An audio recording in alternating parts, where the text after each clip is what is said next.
All right, we're on. Cool.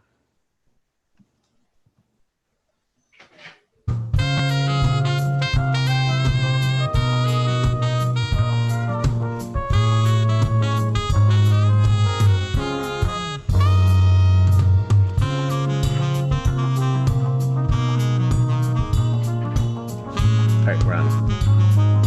Cool. Are you a fan of Star Wars?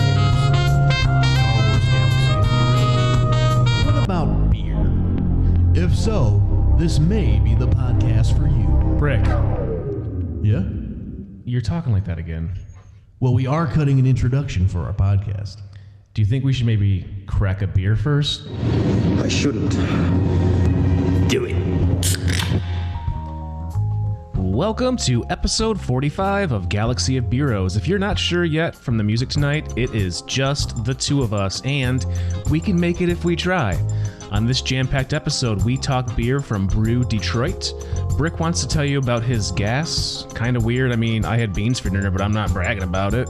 We got some news on Jedi Knight Luke before the show. What a concept! And we got some new release on the new Star Wars game, Squadrons, which looks real cool.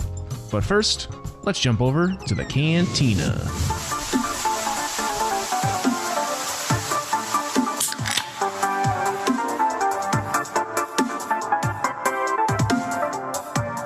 All right, Brick, we back. We're here. We're live. Back in action. Just you and I, just the two of us. I like that. That was a nice, Just the two of us. nice little editing there. I hope as we you don't. can- I hope we Okay. don't get flagged and copyright infringement. But Oh man. I pulled the karaoke version, so I think it's probably okay. Okay, that's good. That's good to know. Yeah. How you doing, man? Doing good. It's good to be back. The OG setup. You and That's I. right. We've had guests on. We love our guests. Yes.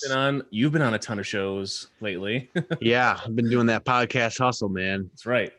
It's Good been to do. fun. But yeah, I'm looking forward to having some beers with my buddy. That's right. So today we are doing Brew Detroit, and Brew Detroit is a commercial contract brewery. It's actually like a site where you can, if you were a regular brewery, go there and have them like make your stuff, or you can make your stuff there and not clog up kind of like your machinery and all of your fermenters and whatnot. So if you're doing like a small batch kind of setup, they do that. They also brew their own stuff too. But like if you're a smaller brewery that doesn't have like a packaging setup, like this is where you go to get that stuff done.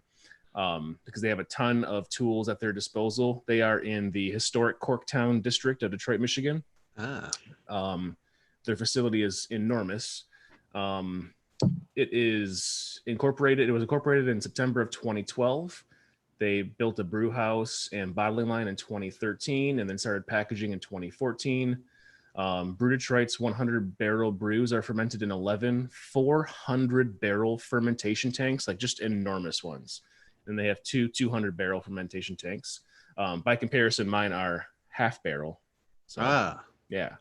So I'm not great at math, but it seems like that's bigger, considerably lot. bigger. Okay. A lot of barrels, a lot of space. My How about you? intuition was correct.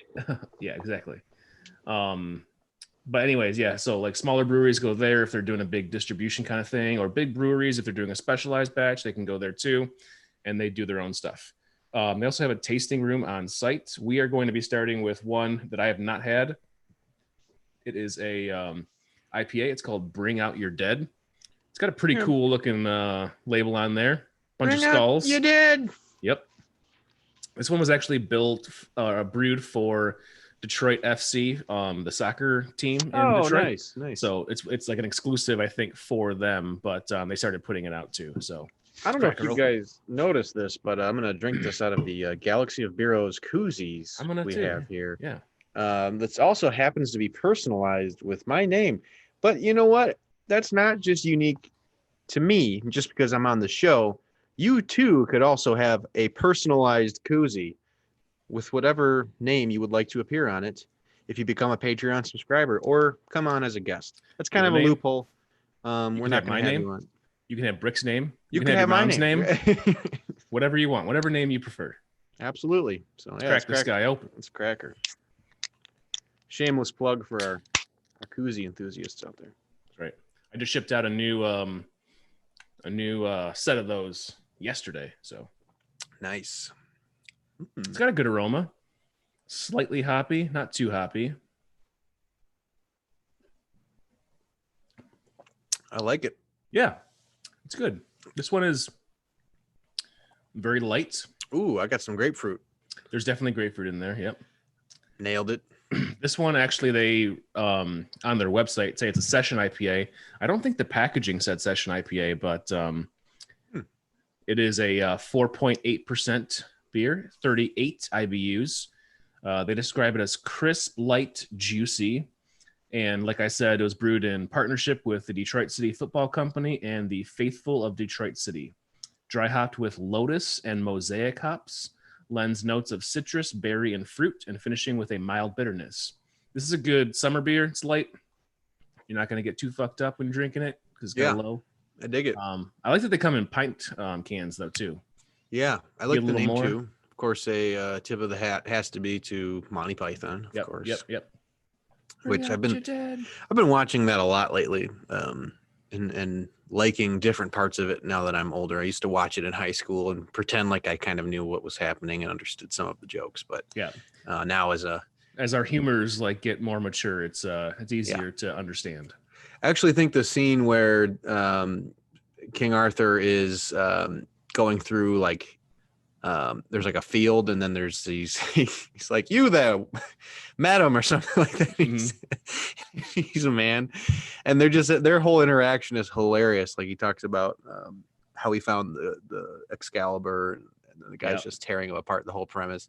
I found that all those. They're so good. So funny. I don't think I've seen all of their stuff, but I've seen a good amount of it.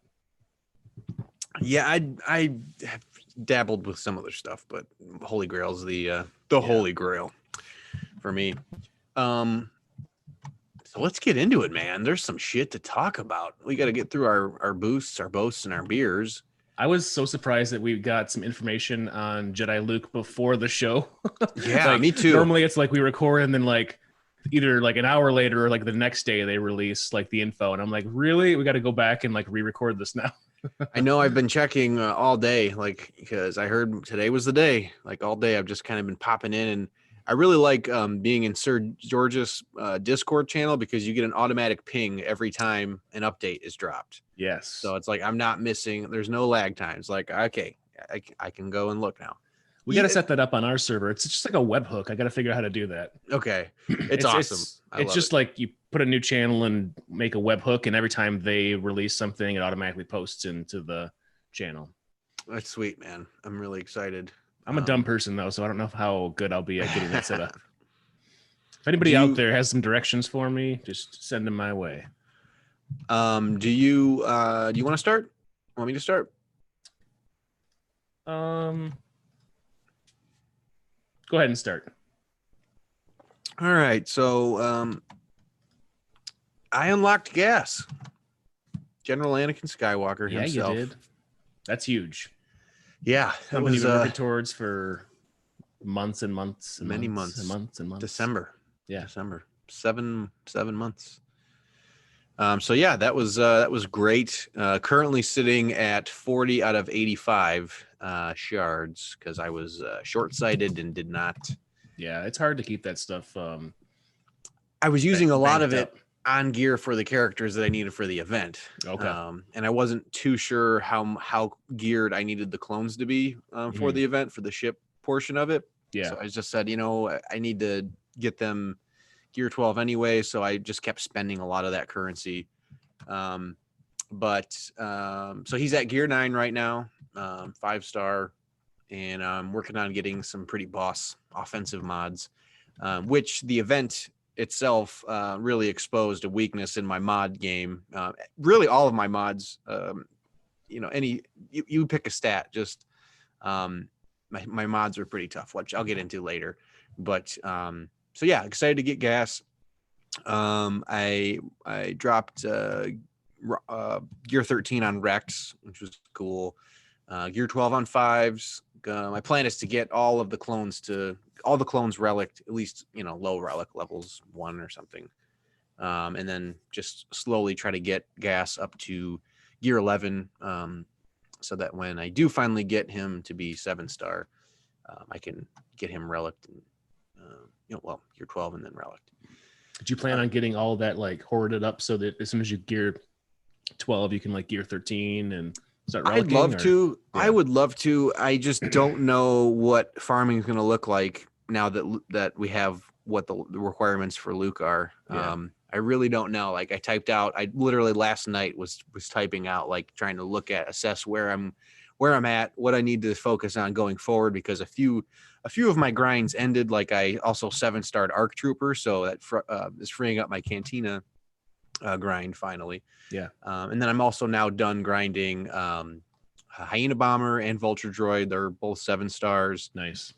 So I'm trying to shift my farming, more in line with now unlocking gas as my primary focus, because, I put all this time and energy into unlocking gas, and I want that team to be running at, pretty high efficiency, and getting the most bang for my buck with all of the work I put into it. So I wanted to get them all relicked and have that as a, one of my top teams, if not my top team. Right. So that's really my primary focus, despite, I think that's still going to be the primary focus, despite the Jedi Luke announcement.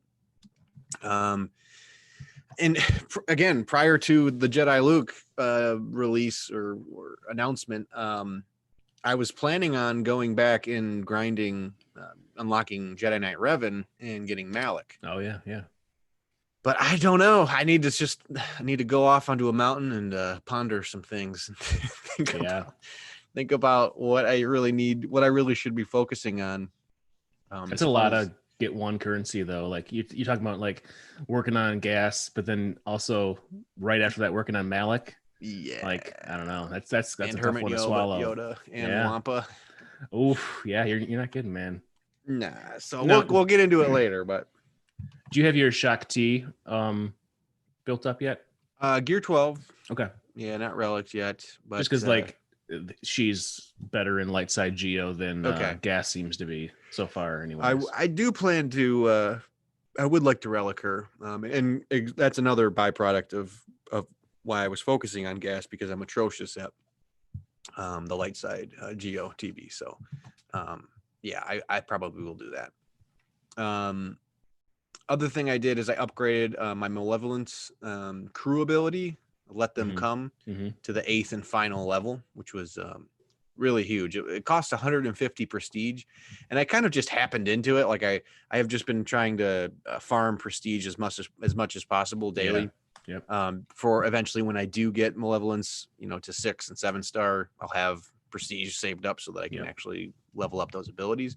But then I realized one day it's like, oh, what's this little red icon here? And this is actually huge. So let them come at 8th level. You gain 30% turn meter whenever an allied Vulture droid is defeated, and they die all the time. So a lot of times I'm able to defeat any fleet that I go up against without them even getting their special. Because the turn meter's just turn meter gain's so huge. I've actually been with that ability that you're talking about right now, playing around with not bringing in my reinforcements and just like trying to bring in as many Vulture droids. Yeah, because anytime they lose that just gets Malevolence going and going and going. So like, there's one fleet in my shard that is like a little bit challenging to beat for some reason. Just like the order that the ships come in, you got to kind of pay attention. But I was playing around today with not bringing spy in or soldier in, and then just trying to bring as many Vulture droids in as possible, and then getting them like charged up. And it was really quick actually once I was like focusing on doing that instead of bringing reinforcements in. So nice, could be something to try. Yeah, that's a good thought. So yeah, I need to do some pondering more about my farming strategy, and we're going to talk through it later about going forward with Jedi Knight Luke being announced. But another thing I did, I'm sorry, Jacob, if you're out there from the Spice Den podcast, I stopped playing Brick Hard Node for the time being. It's been too much with work, and work's been picking up. Really the only reason I started playing my alt in the first place again recently was because when COVID hit, we had a lot more downtime. And so saying goodbye to that. And I'm kind of glad because I'd have some serious decisions to make about my grinding schedule going forward with Jedi Knight Luke. And I have neglected Rebels, and I think I'm just going to not play that account at all for now and just focus on my main account. And it's time consuming trying to do like a fleet payout with now that I'm actually good at fleets, I can get number 1 if I need to. Doing those 4 or 5 attempts at least daily adds up, and my payout time sucks. It's right after work. And right after work is when I go and hang out with my son, and we get quality time, and it just sucks having to 45 minutes of like climbing. Yeah. Yep. So it's that coupled with an alt. I'm good. I'm just going to focus on too much. So, and then, like we mentioned earlier, I've been doing a podcast hustle. I was on the Gambit podcast as a guest, which was awesome on the 8th, June 8th. And, that was great. Always great to talk to those guys, and was honored to be on their show and just talk some GAC strategies, and Zareth as well on his alt. Also, that was redundant. Zareth's alt unlocked gas as well, so we were comparing strategies and sort of where we're at. And he's smart and now has a 7-star gas, which I don't. But they gave me some suggestions about what to do with a 5-star gas once it's Cure 11. Can actually work in a Padme team to help counter Malik and in Darth Revan. You throw him in there instead of who? 3PO. Okay. I guess he gets like this. I don't know, has some good things in his kit that can help. Disrupt. I've tried. He's only like gear 9 or gear 8 at the time, so it just doesn't work. And I only have 1 Zeta on him at this point. But that was fun. I was on the Gambit podcast, and then last Thursday I was lucky enough to be a guest on the Operation Metaverse live stream. This was on the 11th, so had a great time talking Star Wars Galaxy of Heroes with them. Talking Arnold. Oh yeah, gosh. I'm so glad we don't have to talk about that because there's actually news, Yeah, couldn't care less. But that was fun talking to them and kind of gaining their perspectives. And we don't have to touch on the Arnold thing, honestly. Like, I think it's so fucking stupid that I'd really honestly rather not. And now there's actual news, we don't have to really important stuff to talk about. Yeah, give like these guys that are hell-bent on getting clicks and talking shit about Star Wars Galaxy of Heroes as a source of income. So and who have probably, let's be realistic here, in the last few months have made people or convinced people to stop playing the game because of their negativity. So how fucking dare you? Yeah, exactly. How are you ruining it for other people? Like, fuck you. Yeah, go play Raid Shadow Legends, asshole. Go play fucking what's it called? Dragon Champions. That's a good one. Dragon Champions. Knock yourself out, man. Oh, that's right. You guys can't because you won't make enough money and won't get the clicks because Star Wars Galaxy of Heroes is where you cash in. Yep. Let's just call it what it is. But anyway, we don't have to talk about those assholes. Moving on. But anyway, so got to talk to them. That was a lot of fun. We got drunk. We got nice. Hammered. I wasn't planning on it. Like beforehand, T-Money's like, I think we should get drunk. I'm like, okay. I was planning on trying to be super sober and like intelligibles, because I mean their stream reaches a lot of people. They have they got a huge following. They do. Yep. And gosh, it was so much fun. Like their chat is absolutely hilarious. The people in chat, like they're just the whole time. The chat log is just like blowing up. Yeah. I noticed that when I was watching. Yeah, I'm like, wow, this is something else. It was super fun. And if anybody's listening from Operation Metaverse, welcome aboard. Appreciate you joining us. But definitely going to try to have them on sometime. You know what the Gambit and what Operation Metaverse doesn't do? Mm-hmm. Convince people to quit the game. That's one cool thing about both of them. Love you guys. Also, I've heard that Spice Den doesn't ask people to quit the game either. So Oh, that's good. yeah. Nice. No, That's very good. You he know, and likes I to think have people enjoy Star Wars content. You know, obviously we share some critical things, but you know, yeah, it's not all disparaging shit. I'm a big fan of honesty. Hardly any, actually. You know, a big fan of honesty and people being transparent. And you know, a lot of content creators, the big ones, aren't that at this point, and Yeah. truthfully haven't really released meaningful content in a really long time. You know, Right. Cubs fan just had a video where he's spinning icons of Star Wars Galaxy of Heroes, just spinning the icons and then judging which ones are the most interesting. So What is that supposed to do? I don't know. I guess he's Yeah. just driving it home that there's no news. But anyway, there is news. So anyway, There is news. moving on. Yep. But yeah, so Operation Metaverse, had a great time talking to them. I was asked to be a part of the Operation Metaverse Star Wars Galaxy of Heroes PvP Master Workshop series. That was a mouthful. What? Yeah. So on Saturday, June 20th at 2 p.m. Eastern Standard Time, I will be part of a multi-division Kyber Champion mentoring workshop. Hell yeah. I know for sure what they're going to have, and this is open to everybody. This doesn't have a paywall or anything. I know for sure they're going to have the number one player in Division 1 of this season in chat, who's like a Patreon subscriber of theirs. Okay. But that's going to be great to just hear them talk. I'm going to be in the audience for that. But if anybody wants to ask me anything or talk to me, I'm technically a mentor of the workshopper. The workshop. So but yeah, that's open for everybody. I definitely recommend you guys to check it out. But they also they're going to have champions from Division 1 and 2 as well. Nice. So really, I can't imagine you wanting to miss that. There's going to be some great information in there. And then Operation Metaverse, just as kind of a plug to their channel, pretty much it looks like weekly they offer these Patreon exclusive workshops. Mhm. Again, this one that I'm partaking in on June 20th at 2 p.m. Eastern Standard Time is free. It's open to everybody. But they had a recent workshop for Patreon subscribers, even at just the $10 a month level, where you gain access to all of these workshops. So one of them was to help you defeat galactic legends with the lowest possible resources. They call that the anti-meta workshop. Okay. They have a sub-meta workshop for strategic use of secondary teams, a secret team and mod workshop, and the master counter sheet. So lots of cool stuff. Awesome. Good old Maurice and T Money are both, really strong GAC players and have a lot of great information. And they're in those high end guilds, so that they're always theory crafting some really strong combinations and can have some really good info. So definitely check them out if you haven't already.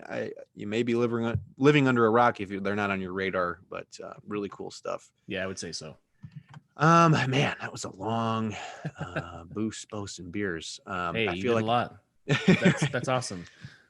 How about you, man? I'll compensate by not having very much because We'll get mine into is just these. like the same slog that I was working on last time we talked. Basically, I'm still working on clones, trying to get them prepped for post gas whenever that comes up again.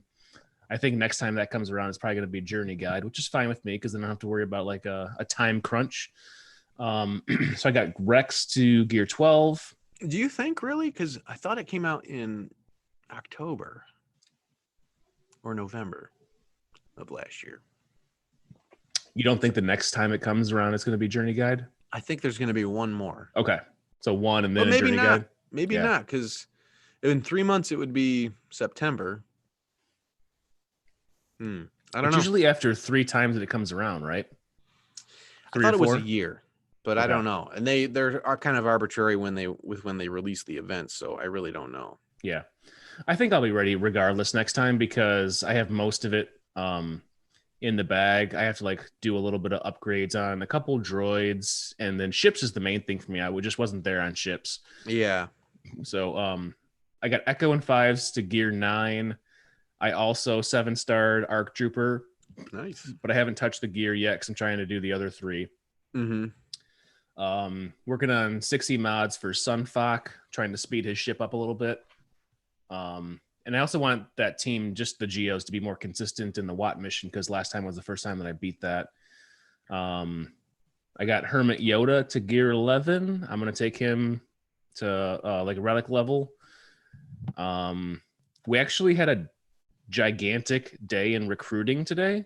Oh, In really? the collective. Yeah. So there was a guild that was doing a merger, and they had some people who just like, I don't know, they were below the threshold that the merger wanted to do. Like they wanted to do like 5 million to 7 million for the new guild. Anybody that was below that was kind of like left out. So we had like 10 people show up overnight into our recruiting server that I woke up to, brought one into our guild, and we brought like 6 into Scoundrels, 1 into Empire. So Scoundrels is now at like 105 million GP, just like in one day. Dang. And like a few of those guys are like ones that really should be up with us. So I got to look at them after the event's over and see what we can do. But I think that's going to be happening more and more. A lot of guilds, just like leaders, are trying to decide if they want to keep going forward with doing this game or not.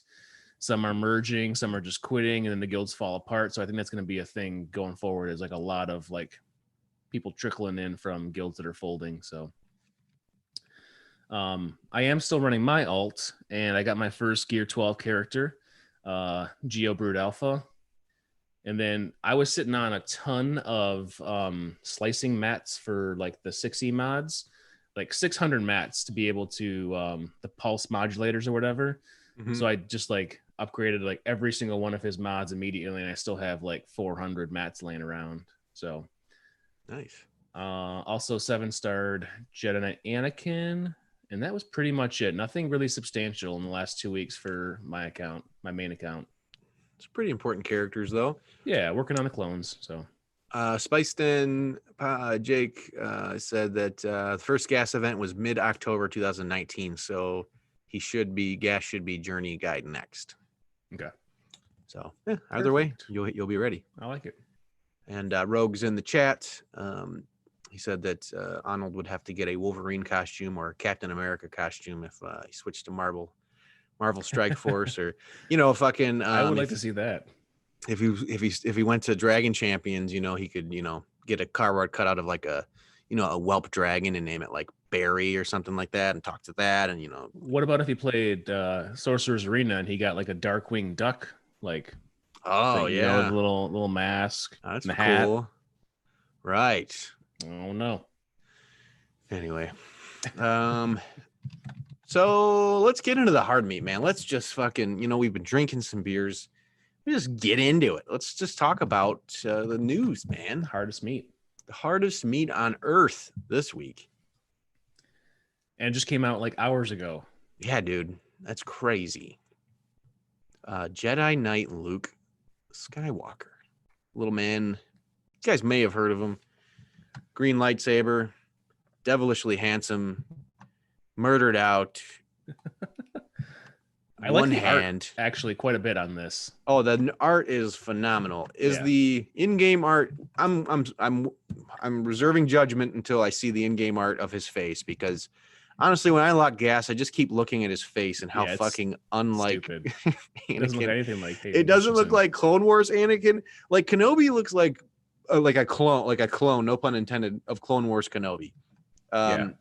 Gas, I don't know what happened. I don't. And that was like a second edit as well, I think. I don't know what they were doing.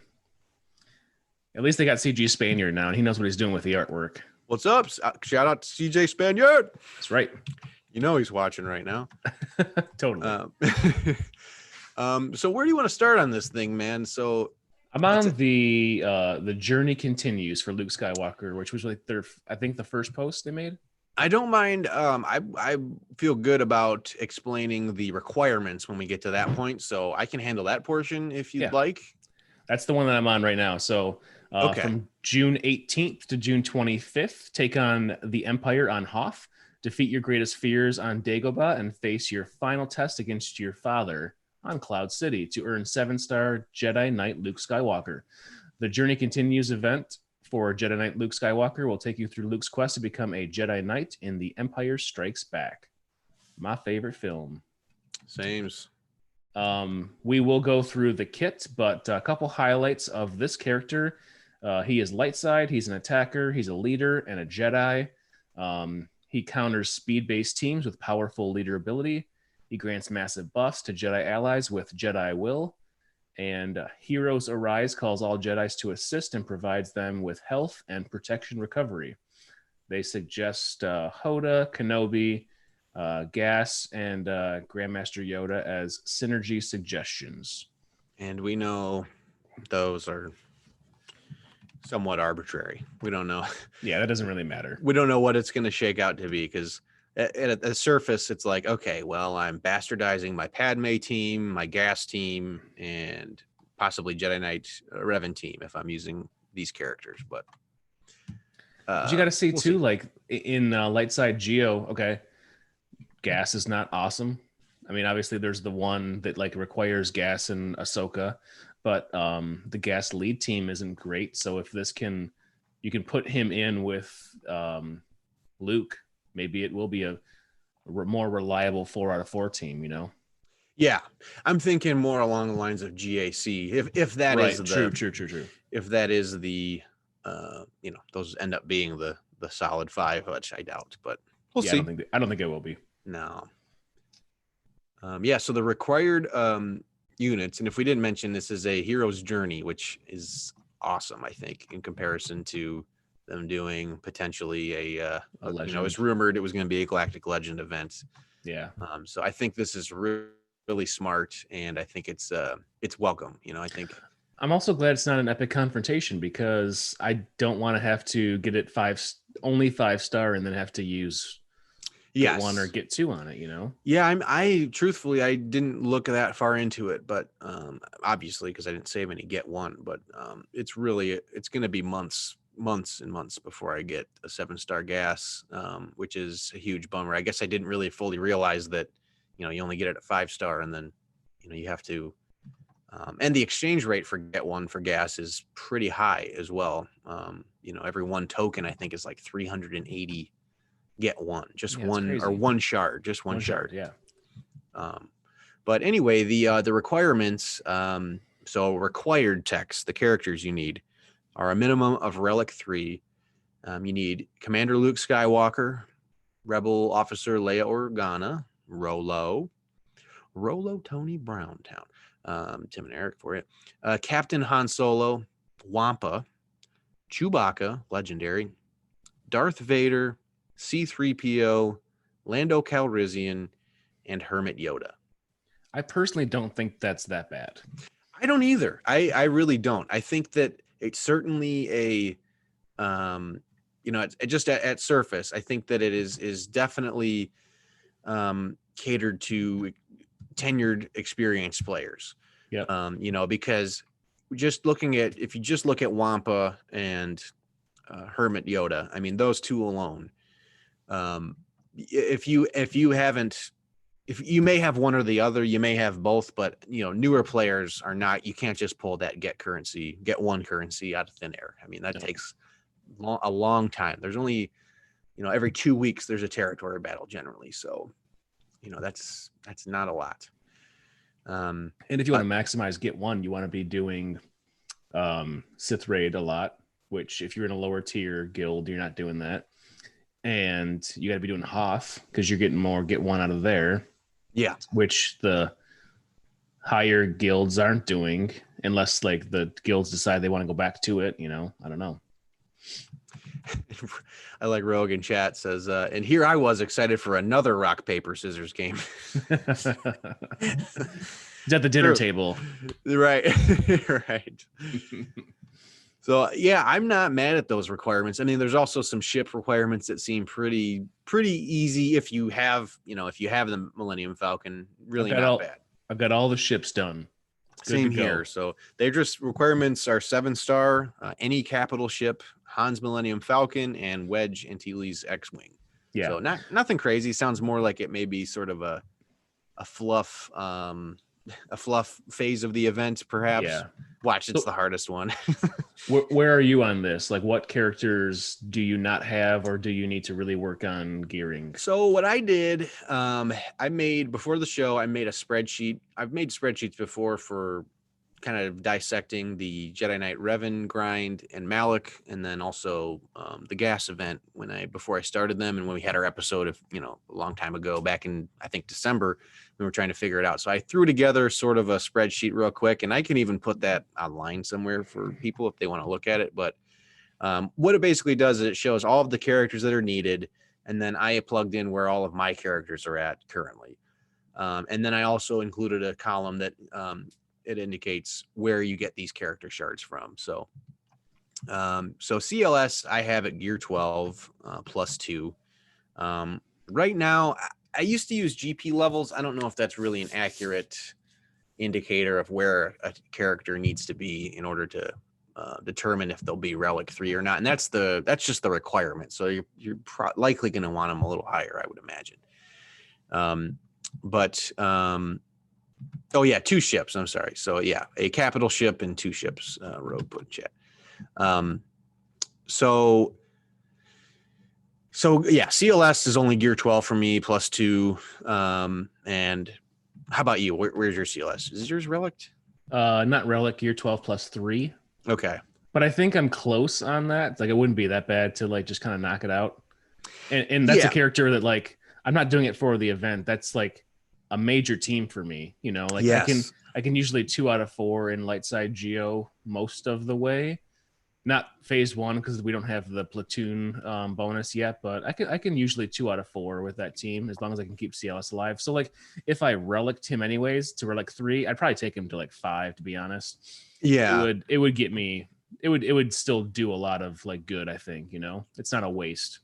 Yeah, well, that's kind of one of the things that jumped out at me when I was looking at the requirements is that relicking a lot of these characters is going to be really helpful for other teams. I mean, CLS is a great character to relic. Chewbacca, C-3PO is going to help, can help in multiple squads. So really you're not going to feel remorse about that. Yep. Rolo, maybe. Yeah. Yeah. Hermit Yoda, I mean, a lot of people use that as a very versatile character and can be used in a lot of different squads. Wampa, I think a lot of people have wanted to relic Wampa and just, and just sort of like a guilty pleasure. There hadn't been a reason for it really, except for like, are you going to face a Phoenix squad? Right. Probably not. Well, he does relic. He does terrifying amounts of damage. Like, I was just watching a YouTuber new to me, End All Be All, which I've heard the Gambit guys talk about. But his videos, I was really impressed. Really, definitely gonna check his stuff out in the future. But he has a relic Wampa, and I saw it crit for 100,000 damage. Just once his damage ramped up. Yeah. But I mean, I don't think anybody's gonna regret having a relic Wampa. Lando, yeah. Captain Han Solo, yeah. Darth Vader relic. I mean, I think that's good. That's pretty sweet. Yeah, I mean, 3PO relic, you can use that anywhere. Yeah. So I really not that bad. I mean, there are some duds, but it doesn't look like nothing too egregious. So Chewie, I only have at gear 11. How about you? How's your Chewie? Yours is relic 5. Nice, ready to go. And of ready. Course, the only way you can get Chewie is from the legendary event, One Famous Wookiee. Yep. So you got to have have that event completed in order to have that character. Yeah, I guess that's the only thing about this event is that like there's a lot that goes into getting the characters that are needed, yes, that's a very hard event to complete. 3PO is a very hard event to complete. And you need a lot of characters for those events that the mid-tier or newer players just quite frankly don't have yet, or may not even be working on. Right. But it's not built for them, it's not what it is. That's not what it's for. Right. Yeah, which I definitely think is nice to, the seasoned players. It's like, okay, we're kind of getting it's not they're not easy requirements, I wouldn't say, but they're not, backbreaking. I think a lot of people already have a good amount of these characters relicked, or at the very minimum 7-star and, gear 12 or around there, Yeah. A good chunk of them. I mean, not many people have Lando or Captain Han, obviously. Or Rolo, to any degree of proficiency. But so then, C-3PO, I have gear 12. Oh, sorry, my Chewbacca is gear 11, so nothing crazy. I don't know if I mentioned that. But I've been wanting to relic Chewbacca anyway, and relic Han, just because, that can be a really versatile team, It's especially a with great team in GAC. Right. I mean, just a powerhouse team to have. So been wanting to do that anyway. My C3PO is gear 12 +1. How about you? Gear 13, not relict. Nice. So yeah, legendary event only. You can only get that character from the Contact Protocol legendary event, which of course needs Ewok. So one famous Wookiees, all bounty hunters, right? You need 5 bounty hunters to unlock. Yep. And then you need 5 Ewoks. So there's a lot of requirements. I mean, CLS of course is has some pretty hefty requirements, relatively speaking. I mean, they're not crazy. Gear 8, a Gear 8 farm boy Luke is not the end of the world. So let's see what else. I'm just checking chat here. Okay. So then we've got the only two characters that I don't have anything done on is Captain Han Solo and Lando. Oh, okay. Maybe so not like too bad of shape. I think they're both Cantina farms. Yeah. So those Lando is an 8 Cantina energy farm, and Captain Han is a 16 Cantina energy farm. Now he shows up sometimes in one of the stores, right? Like I honestly don't know. I don't know. I don't know the other like miscellaneous. I know for sure they're in Cantina, but other than that, I'm not sure. How is you said your Lando is not unlocked? Not unlocked. Nope. Okay. I have at 5-star just because of the hyperdrive bundle. So he's gear 8, which is nice. I'm not too worried about that one. Captain Han Solo, I don't have unlocked either. 32 out of 80. Wonder what he unlocks at. Probably low. Probably nothing crazy. And then how's your Rolo? Tell me about your Rolo. Gear 8, maybe. Nice. Yeah, I think that's about what mine. Gear 7, actually. Yeah. And of course, the only way you can earn Rolo shards is from the light side Hoth territory battle. So that can be rough for folks that aren't experienced and done a lot of light side Hoth like we have. I think maybe like one of the things that we might need to do in the collective is for some of these people who really want to go this route, and if they were a newer player and they don't have 7-star like Rolo, they might need to drop down for a couple months to like do TB there, at least during light side to get those shards or whatever, because otherwise you're missing out, Well, and that's one thing I was going to bring up too. The get one, so much get one is required for this event. Like, so Hermit Yoda, how's your Hermit Yoda? Gear 11. Dang. Okay. Nice. Yeah. Mine's not unlocked. I need 287 shards. Okay. 287 shards. I did the math. I don't believe the exchange rate changes or anything like that. It doesn't matter if you buy 5 shards or 15. This is the same for gas as well, I've learned. So for 1 shard of Hermit Yoda and Wampa, it costs 270 currency. Get 1 currency. So for me, I need 287 shards for Hermit Yoda to get it 7-star. That works out that equates to 77,490 get 1. While you're doing gas. While I'm doing gas, Wampa, how's your Wampa? 7-star. Okay. Gear 9. Not great. So you're sitting pretty good, man. Other than the Cantina farms, you're pretty much you're close. Mine's 15 out of 100. I need 22,000, 85 shards. So I need 22,950 get 1 for Wampa. I'll get to gas later. See, I did those like fairly early. And like I did Wampa first because I was like, I love Wampa. I wanted to do the Wampanator thing. Yeah. And then eventually I had a team that was better than that anyways. But I didn't gear him up right away. But I did Hoda fairly recently within the last like 6 months, I think, because I wanted to have a better like Jedi team. Hoda's so good in like the hat raid. If you get a good Jedi team going, you can like pretty much like auto solo the whole thing. Okay. And I think once I gear 12, maybe 13 him, I can auto solo that raid, no problem. Nice. Oh, and in chat, Spiced Jacob said that Rolo is also in the Galactic Bounty events. That's true. True. And yes. Wampa too. Yep. So yeah, that's another way you can stock up on that currency, but still it's a tough pill to swallow. That's a lot. If you don't have either one of these unlocked like I do, It's a long that's one. a lot, dude. Yep. We're talking 100,000 to get one. Yeah. How long does that take to get, plus gas, which I'll get into later, but A long fucking time. and then Darth Vader is the final one, of course. Mine's gear 12 plus 3. How about you? How's your Something like that. Plus 2 or plus 3. Yeah. Yeah, you get them through achievement rewards shards for him, and the Fleet Arena store. And I think there's other ways you get them, but I don't think many people have a hard time getting a 7-star Darth Vader. Nope. So, and then as far as the ships go, so you can use any capital ship apparently. So your choice where to get that. Han, of course, you can only get from the legendary ship event, Flight of the Falcon, which requires high bounty hunter ships. So you need your IG 2000 7-starred and your Xanadu's Blood 7-starred, among other things. Yeah, I don't feel like looking it up. So if you need to figure out how to unlock Han's Millennium Falcon, I suggest you use the journey guide tools in game. Yeah, it's CAD ship, IG 88 ship, and Slave Houndstooth, One, right? Yeah, Houndstooth. Slave One, yeah. Yeah.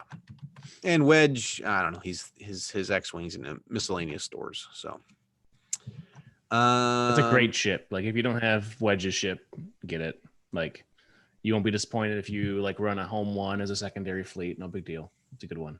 My problem is mine is like gear 7, so it's Wedge.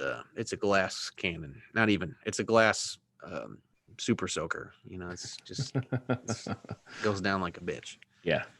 Okay. And that's it. That's what I have for requirements. Yep. What do you want to talk about next? Developer insights? We can get into dev insights, but I need to go to the bathroom. Okay, you go to the bathroom. I can jump in as soon as I get back. No, you're good. I can pontificate. You know that. That's no problem here. Yeah, truthfully, I'm excited about this character. I'm really considering, between my road ahead personally, just as a player, trying to figure out how Jedi Knight Luke is going to fit into the meta. And when we get into the kit has some really interesting things that I'm curious to see how they would stack up against Galactic Legends, and kind of if it would be more of a rock, paper, scissors dynamic. Though I would think that the requirements are significantly more difficult for the Galactic Legends. So I can't imagine that Luke is just going to swoop in there and destroy everybody. But we'll see. Interested to find out. I mean, of course, who isn't excited about this character? Like I guess if you go on Reddit, you can probably find a lot of people that aren't excited about the character for whatever reason. Because, some people will complain about anything. Some people complain that, they'll go to Hawaii and say it's too nice. It's too fucking nice. The weather's too good. What am I talking about? Anyway, so yeah, I'm stoked. Of course, iconic character, Jedi Knight Luke, Return of the Jedi. The boss of bosses, let's be honest here, looks awesome. If you haven't looked at the kit reveal, the animations, they are rad. They look really good. The character looks awesome. We'll get into it here in a minute. I don't want to spoil anything because I know Darth Stark gets all boned up for these bad boys. For what now? But for Jedi Luke's animations. Yeah, no, I thought I didn't want to say anything until you were ready. I didn't want to spoil anything. Yeah, I thought the overall all the graphics are pretty good. So, how specific do you want to get here? I mean, I don't think we can go through the whole thing, really, to be honest. They do a good summary in the animations of the final text for each of his abilities. So I don't know if we should probably just go off of that opposed to, their theory of like how they developed the character and what but definitely check it out. If you haven't Check out the developer insights. It's long. They really went in depth here. There's some but- decent stuff in the Q&A. Did you see that? Oh yeah, we can touch on that. Sure. Okay. So real quick, when they go into the dev insight, I want to read the first paragraph, then we'll go to the Q&A, then the kit. Okay. So one of the most anticipated characters in Galaxy of Heroes, Jedi Knight Luke Skywalker. I mean, he's been on the loading screen for a long time. Yeah. I don't know. Did they pull him off recently? I don't know, but forever he was on the loading screen. So it was one of those ones that were like, okay, let's get to Jedi Knight Luke eventually. He's been sitting there for a long time. But anyways, despite his humble beginnings as a moisture farmer on Tatooine, making runs to Tashi Station for power converters, we always knew Luke Skywalker was destined for greater things. His victory over Jabba the Hutt was a mere hint at a strong bond that Luke shared with the Force as a Jedi Knight, a lesson the Empire would learn later firsthand during the Battle of Endor. Luke's leader ability, Return of the Jedi, helps to restore balance to the Force by granting bonuses and dispelling negative effects from allies, while also reducing all enemies to Luke's base speed. All right, so FAQ, all the way at the bottom. If Jedi Knight Luke attacks out of turn and uses his basic, does the offense and turn meter from Jedi Knight's resolve reset? They say no, this is not removed by countering or assisting out of turn. These bonuses only reset when he takes his turn and uses Prevailing Strike. Okay. Is Jedi Will applied before or after the assist when using Special 1 Stalwart Advance, which we'll get into later? They say Jedi Will is applied after Jedi Knight Luke attacks and the ally assists. Maybe we should Do the kit first. do the kits. Yeah. It wouldn't make sense, right? Right. Because in reference, it's like, well, what Who the knows fuck does what's Prevailing going on? Strike do? Yeah. Yeah. Yeah. So do you have that pulled up? Yep. Okay. So Prevailing Strike is the basic. And this is one that in the animation he kind of kicks and then Dude. hits with his lightsaber. It's pretty dope looking. It looks like fucking Luke. It looks like Yeah. a move that Luke does, because Luke fights like a savage when he's like Jedi Master Luke, Yep. Like when he's fighting Vader, like he gets pretty reckless. And I think that's what's so great about his character is he's just this powerhouse, man. And he's just wild. And they really captured that in this graphic. Is he hitting Veers? I can't tell. Looks like Veers, yeah. Yeah. With Rolo next to him and Captain Han Solo. Yeah. And real quick. Our buddy Zareth from the Gambit, he put out a video. It's like 20 minutes long or so, just a couple days ago, with speculation about which characters were going to be required and what type of event this would be. Yeah. He pretty much nailed everything, dude. He would. Of course he did. Right. Yeah, of course. He nailed that it was going to be a hero's journey because the verbiage they kept using was hero. Yeah. He nailed the characters that were going to be required. He speculated Rolo, Captain Han Solo, Hermit Yoda, Vader, I think. He speculated maybe Lobot, but I don't remember exactly. Go watch the video. I really enjoyed it. He doesn't do these types of videos. He's normally just doing play-by-play GAC stuff and strategy. But yeah, I like that he went out on a limb here, and I'd rather watch his stuff than the boycott YouTubers who are more interested in other crappy games. It's funny you bring that up. Did they have any ideas on who would be involved in this? I don't think they were worried about that. I think they were more, trying to get clicks and trying to get people to strike the game. Yeah, because they violated the terms of service and yeah. But yeah, they had other important stuff going on. It sucks that CG did that to them, made them violate the terms of service. Right. Poor Arnold. I just hope that one of his, the 100,000 subscribers that he has can just reach deep in their pockets and compensate him somehow for, his lost whaled account, that they funded partially. Right. Not, it wasn't his money, but Yeah. Anyway, moving on to the text of this move. Yes. Didn't mean to interrupt, but yeah, check out Zara's stuff. Really great video. And he called this, man. That's awesome. Yeah, I was stunned when I saw the requirements. I'm like, does he read minds? What's happening here? I was surprised they didn't use Lobot because it was in the shipments. Right, right. I was like, oh, fucking Lobot. You Maybe they kidding were me? like, maybe they were thinking they're like, you know what, guys, we did make them relic Rostico and Holdo, so Let's not do completely useless characters. yeah. Let's Well, only throw 2 useless characters in right. there. But we already have Lando, Captain Han. Captain Han, though, man, he's got some reses. I don't know. I don't think there's many relic Captain Hans out there. So who knows? Maybe And we'll once find people start relicking these characters up that they probably don't have relic, like Lando and Captain Han, yeah. people are going to figure out ways to like break some of the meta with them, just like they did with Stormtrooper Han. You know, like yeah. I don't know what it is because I'm not that smart. I'm a dumb person. But Well, you know, same. I don't know how to theory craft like that. No, me neither. Me neither. I agree. I think that is interesting. These are interesting characters, and also I know we keep interrupting the text here, but it gives credence to the addition of the two ships recently. Yeah. You know, having another rebel ship and having another Empire ship, tanks. People are going to be relicking the characters in these factions more. So, you know, inherently these fleets are going to get stronger in, you know, whatever game mode you need to use them in. So Yep. it is going to make them more viable. Yeah. You know, and a lot of pilots are involved. You know, you've got Chewie, I guess, and Vader. I guess that's it. So more, actually, not that much. Now that I think about it, I don't. But Vader and Chewbacca anyway. I mean, having them relicked is going to help the fleets. How much more? I don't know. In hindsight, maybe it's not really going to help that much. Anyway, I'm going to shut up. So Wampa needs a ship. We need a Wampa ship. We got to get that Wampa ship, man.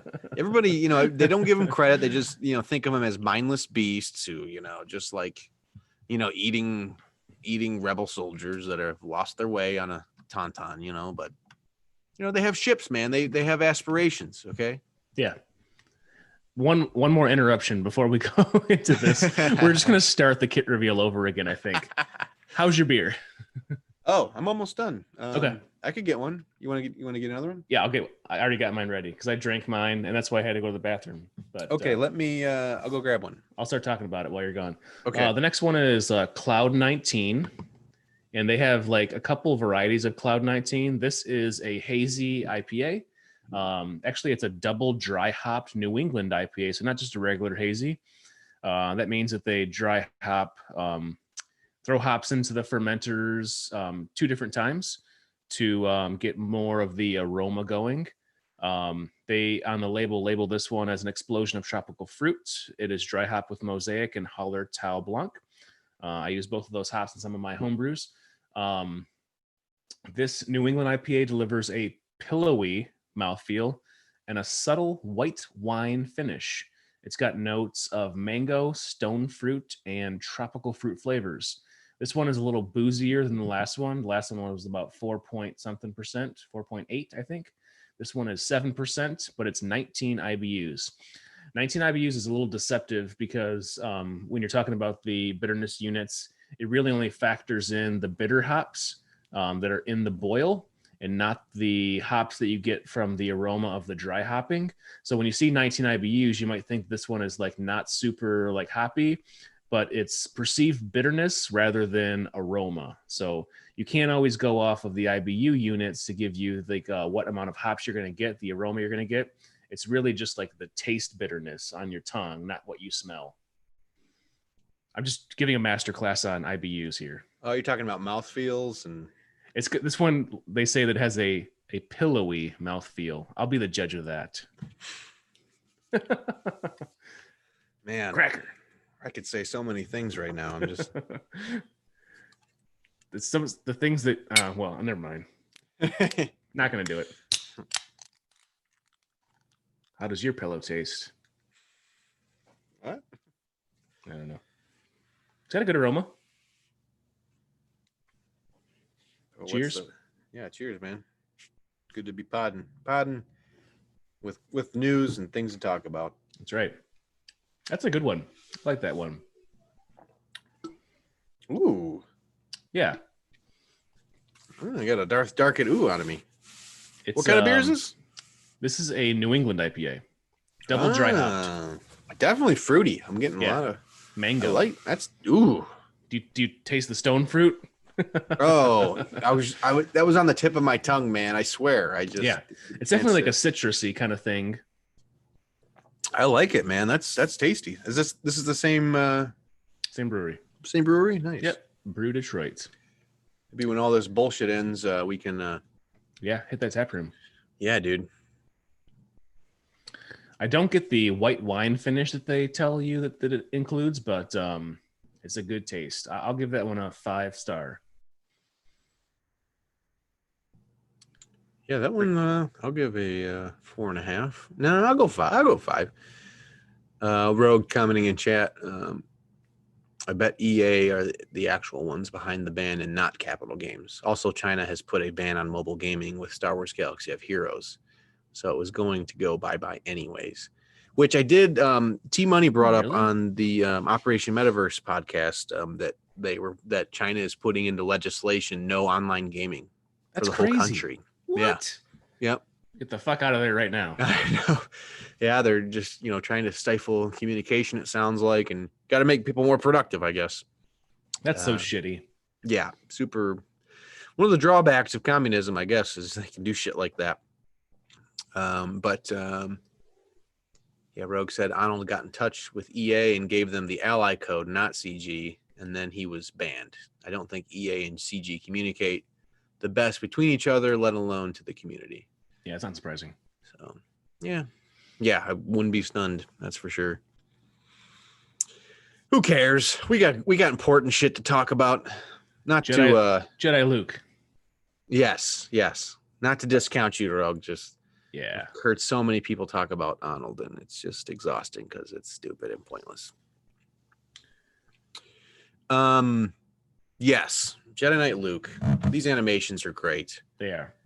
So the basic is called Prevailing Strike, like we said. Yes. He comes in, does like a kick, and then a over-the-top strike with the lightsaber, the green lightsaber, which is Take this, Dad. So sweet. Yeah.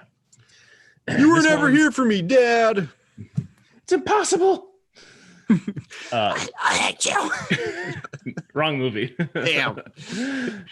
Dispel all buffs and deal physical damage to target enemy, then reduce their crit damage by 10% stacking. Then Jedi Knight Luke Skywalker gains 10% max protection, and that stacks max to 100% until the end of the encounter. And this ability cannot be countered. I like nice. That, man. So I like to not be countered. Yes, I do too. I like a lot of things about that basic. That is a sexy basic. So reducing critical damage by 10% stacking. Yep. That is huge because you could just be you're turning the opposing team into a wet noodle if you hit them long enough. And it sounds like Jedi Knight Luke is going to be resilient, giving himself max protection. Yeah, stacking up to 100%. Yeah. And later in the kit, I think he provides his allies protection regeneration as well. So I wish the animation showed him like putting the debuffs on too, Yeah, I do too. I was thinking that as well because there's we'll get further into it, but yeah, so pretty sweet. I like that. I like that a lot. Special one is called Stalwart Advance with a cooldown of 3. This one, the animation on it is basically he comes in, attacks, and does like an over-the-shoulder saber strike. It's kind of like a spin move almost. Mm-hmm. If I'm seeing it right. Yeah. On this one, he deals physical damage to target enemy and calls another target ally to assist. The target enemy is inflicted with blind for 2 turns. Is that a new mechanic, blind? No. I don't see it very often. Geos do it, don't they? I don't know. I think they do blind. Jedi Knight Luke Skywalker gains Jedi's Will for 2 turns, which cannot be dispelled, copied, or prevented. If other target ally is a Jedi who is not Old Republic, they also gain Jedi Will for 2 turns. Jedi Will basically gives 100% counter chance, plus 25% offense, plus 25% speed, and all attacks ignore defense. That's fucking great. I like that a lot. Yes, but it won't go on to Kenobi. It won't go on to Anakin, regular Anakin. Doesn't work in Padme very well. So Jedi Knight Luke gains Jedi's Will for 2 turns. if other target ally is a Jedi who is not Old Republic, they also gain Jedi's Will for 2 turns. Why wouldn't they get it? So if another target ally is a Jedi who is not Old Republic. Oh, okay. Wait. I was reading that wrong. I thought So it was opposite, like, right? So opposite, Jedi Knight Revan and them. forget what I said. Yep. Okay, so that's kind of that kind of lets us know there that there's likely not going to be synergies with the Old Republic. Yeah. Or as good of synergies. For some reason I'm thinking Galactic Republic and I said Old Republic. Oh, okay, gotcha. Yep. My bad. No, I mean there are a That's lot of the same words. But Jedi's Will that sounds cool. 100% counter chance, 25% plus offense, plus 25% speed. Really, he's an attacker, but also like a support attacker too. You It's know, almost like it is. Yeah. that's huge. Giving 100% counter chance, 25 offense, 25 speed, 25% speed, and all attacks ignore defense. That is massive. Crazy. Yeah. That is huge, dude. Okay, Exciting. special to Repulse. I think the animation on this one is probably the coolest of all. When he just he kind of like lowers his lightsaber a little bit to the side and then just throws force shit at him, I guess, right? Take He some stuns force him. shit, dog. Hey, you look hungry. You want some force shit? Yeah. Boom, stunned. So this one is inflicting stun for 1 turn and vulnerable for 2 turns on all enemies until end of the encounter. All enemies lose 10% max health and protection, stacking max up to 50%. It's nasty, dude. Repulse on raid bosses actually deals damage 3 times and vulnerable for 2 turns. This ability can't be evaded or resisted. I like it. I like Cool it stuff. a lot. All right. We got, I think, 2 more. Yeah. Here. Unique Uniques. 1. Mm-hmm. Yep. Is, and the leader. Yeah. Yep, is the Zeta for this, and it's called Jedi Knight's Resolve. Each time Jedi Knight Luke Skywalker is damaged, he gains 5% turn meter and 5% offense, which stacks to a max of 25% until he uses Prevailing Strike on his turn. When he attacks out of turn or is critically hit, he gains 2 speed, stacking max of 20 until the end of the encounter.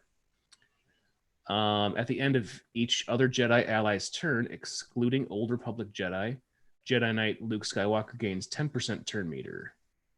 He is also immune to stun and fear. Ooh. That's great. Fuck you, Malik. Yep.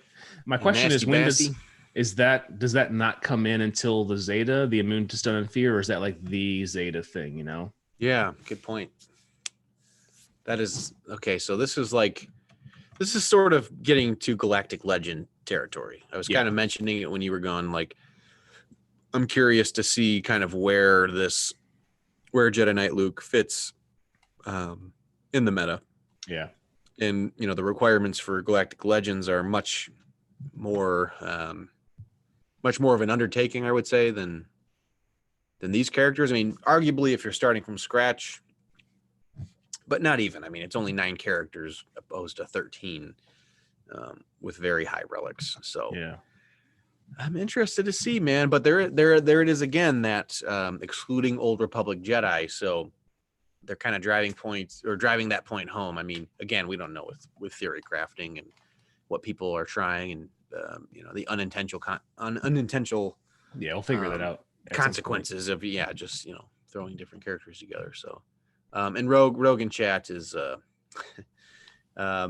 3v3 could make a Jedi Knight Luke, Jedi Knight Anakin, and Gas team and call it My Two Dads. I like that. Mm-hmm. I was thinking about that as well. There's it. lots of different iterations of these characters, and yeah, it's fun. On that topic, I'm so glad that 3v3 is over. Yeah, I was doing pretty well in it. I don't know if I mentioned it on our podcast, but I made Kyber in 3v3. Nice. Which is cool. It's the 3rd time in a row. I did end up getting it.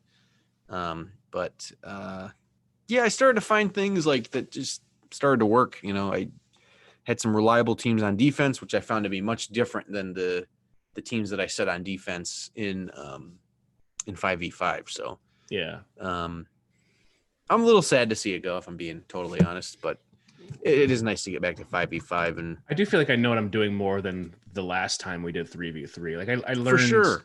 I learned as I went, and I could like cobble together.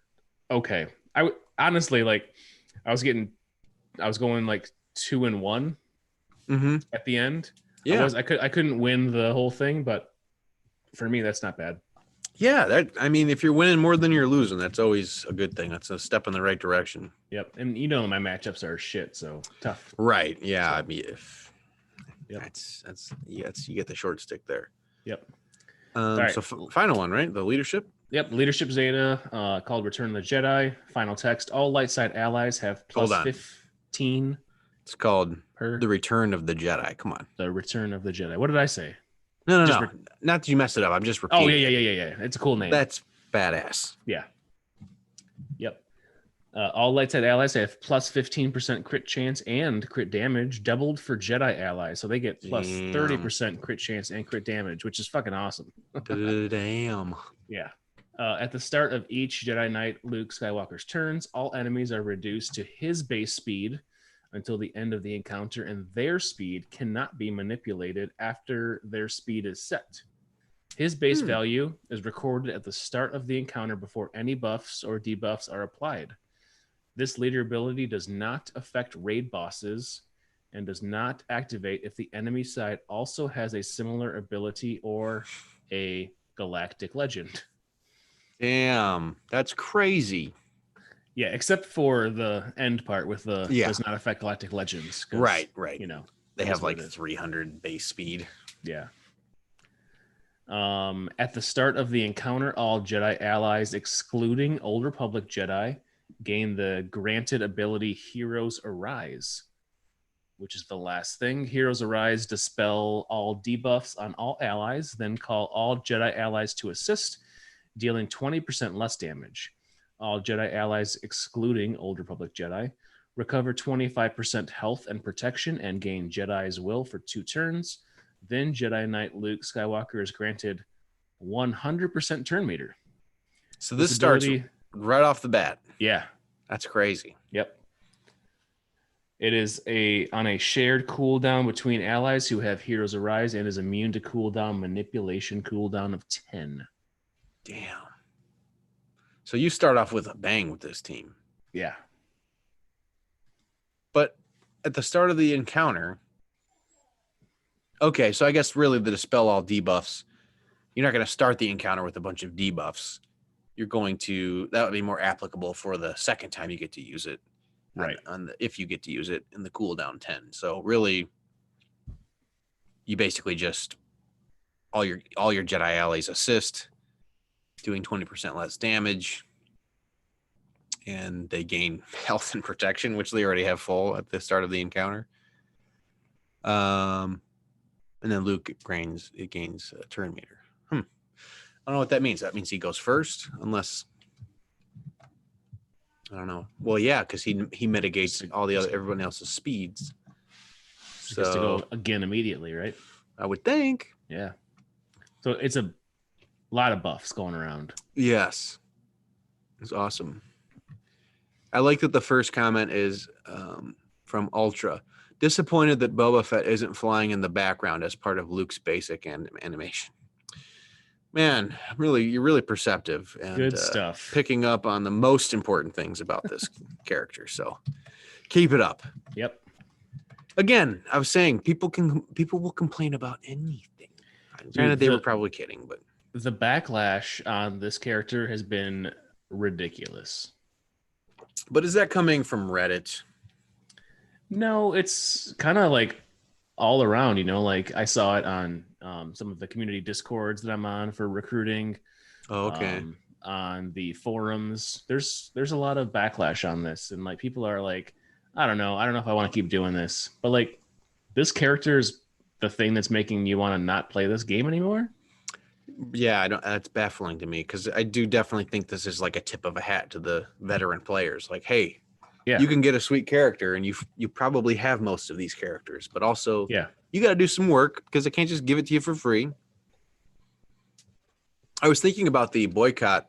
We should apply that to the YouTubers. They can't make We should reverse the boycott where we boycott their channels. Yeah. So that they can't create content for 15 days on Star Wars Galaxy of Heroes.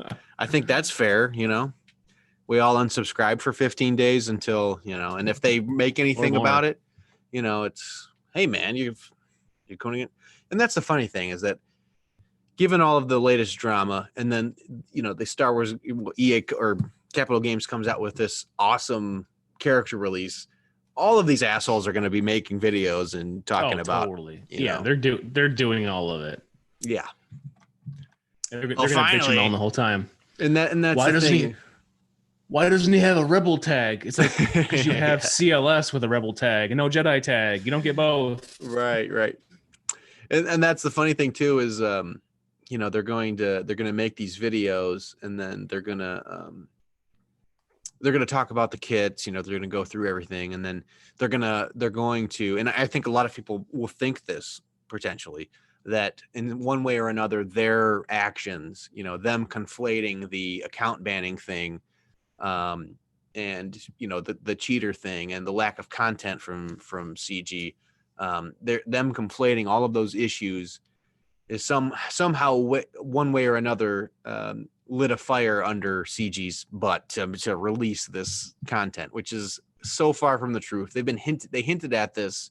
That's what Zareth mentioned in his video, like a major character release about a month ago. They said this in the communications to us, and you don't pull this type of material just out of thin air. Like, I mean, this is coming soon. In 3 days? The 18th, is that when they said?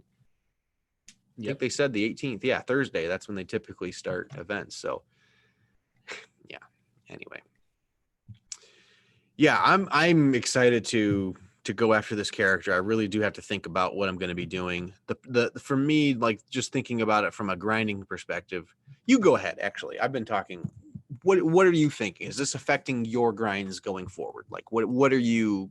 It definitely is, because I'm really thinking that Rey is out of reach for me, and like I don't need to continue that farm because there's way too many things that I don't have involved in that farm. Whereas this one, and I know it's not the same level of character, it's not near Galactic Legend level, but it's way more achievable. And like it's including characters that like I've probably should have been doing all along, like a Relic 3 Lando. Yeah, it's not like a meta character, but like it'll still be a good secondary character to have for Grand Arena, And this Jedi Knight Luke Skywalker is going to like do a lot, I think, making my Jedi team better than it is right now for Lightside Geo. Yeah. So I'm really contemplating pausing my Rey grind and moving towards this, because I haven't really been doing that long enough or where it's like set me back, Yeah. I don't have like the Resistance Hero 7-starred.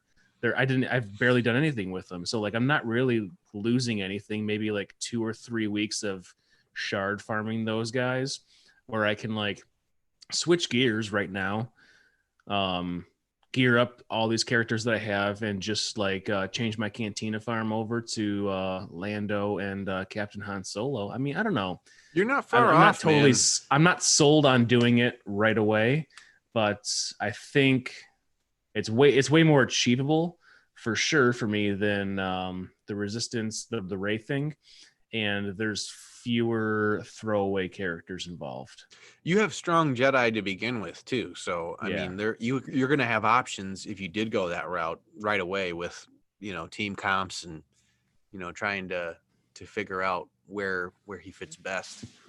Whereas I've been thinking about that as well, like with the Galactic Legends, and now that I have gas at least unlocked, it's going to be months before I even have that team operating where it needs to be, and relict and doing what it's supposed to do as intended. And I honestly, before even Galactic, or not Galactic, but Jedi Knight Luke was released, I don't think I'm gonna go for a Galactic Legend at this point. The only downside I can see is that, I mean, at 3.7 GP, I'm about to bust into Division 2. I think once I cross the 3.79 threshold, I'm going to be in Division 2. The only way I can see it kind of like biting me in the ass is potentially if there's like right now there's somebody who's been grinding Galactic Legends from the beginning. You know, they started a fairly new account, or maybe a couple million GP or something, and they've just been going all in on Galactic Legends. Those people are coming. They're going to be migrating and working their way into our divisions. How often and how quickly, that's the thing I don't know, because that's the fear, is if you're not getting a Galactic Legend or working on getting a Galactic Legend, you're going to be facing a Galactic Legend potentially, or not. I don't know how many Galactic Legends are in Division 2 where I'm going to be, or I don't think there's many in 3. I mean, I haven't seen even a gas yet, so I can't imagine there's a lot of people that are pulling out Galactic Legends left and right. So even before your GP so much, the whole grind just like shoot your GP up. So like, it's not going to be sitting in Division 3. Right. So that's the only way. That's the only downside I can really see of it. And now with Jedi Knight Luke in the fold, it seems like this would be just a phenomenal character to have for every game mode. You know, this seems like somewhat on par, just if you're reading the text, somewhat on par with the Galactic Legend, perhaps. You know, a lot of really strong abilities that mitigate a lot of different characters. No ultimate, but like, you know, you're also not putting the resources into it that you would have to. Yeah, you're not grinding tokens or whatever they are.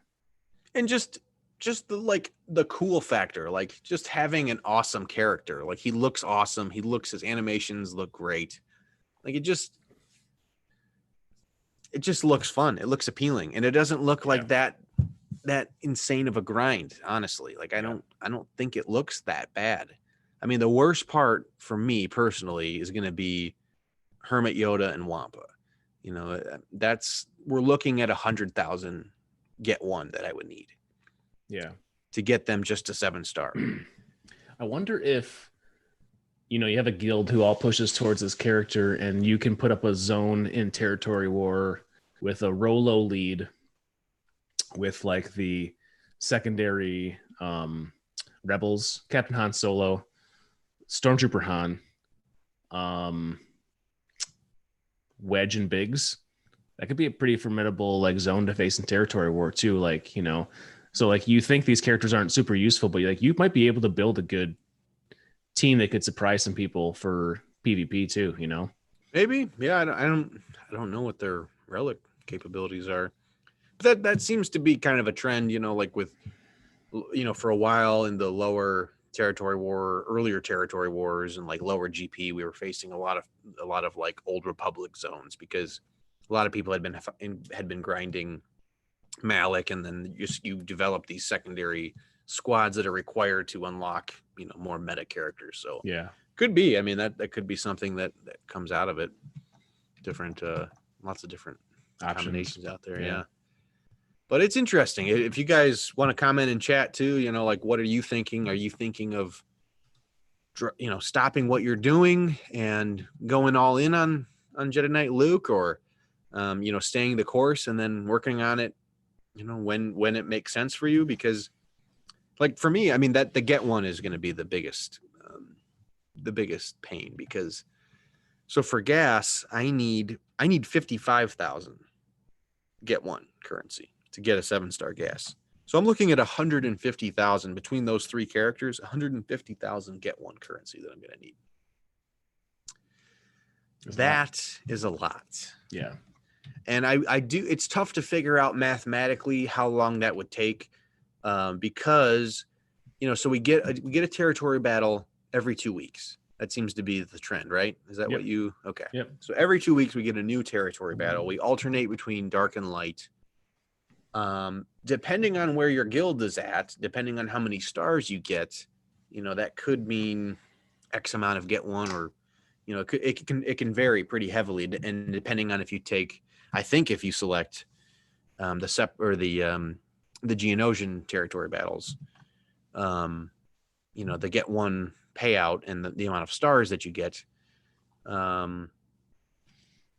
you know, can impact how many you get. And then you also get one from other sources, you know, from How do you get one? There's a lot of different ways to get it. You get it, lots of gets.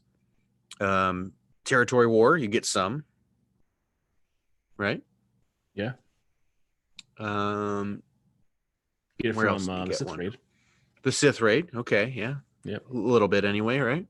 Not a ton. Not a ton, but it I mean, with the amount that I need, I'll take everything I can get. I'll take every Yeah. get one I can get. And that's why that you were talking about the other day, like, why do I even try in the Sith Raid if I'm not getting like good rewards? Like, well, to get one is way better in 4th place where you were than it is in 19th place where I was. Okay, well, I'm gonna keep trying. I didn't push for. I didn't even like participate in that raid, but you know, like that's part of it. Is like you might not get the gear, but like the get one is way better up there than it is not participating. Oh, and Spice Den commented. He said that Rolo and Wampa make it not worth it for him. There's so much better use of my resources right now. Yeah, I get that. Yeah. That's a lengthy endeavor. I mean, I think I just 7-starred Rolo like within the last. Well, the last time that when we maxed out Hoth light side, Yeah, is like when I got 7-star. yeah. I think I did too. It might have been one before, maybe. Yeah, because there's a special mission that requires 7-star Rolo, and I could do that. I think. So I think it was one before the time we maxed. It's when I 7-starred her. And we've been playing consistently for the last, at least 2 years, right? More than that at this point, I think. Yeah. 2.5. Yeah. Maybe in longer for you. So I started in April 2018. Okay. And I've been like consistent since then. So. Yeah, we are coming up on our 1-year anniversary of the pod coming up here in August. Are we? July? Nice. July or August? It's coming up. I'll have to look at the release dates. Yeah. I think it's July.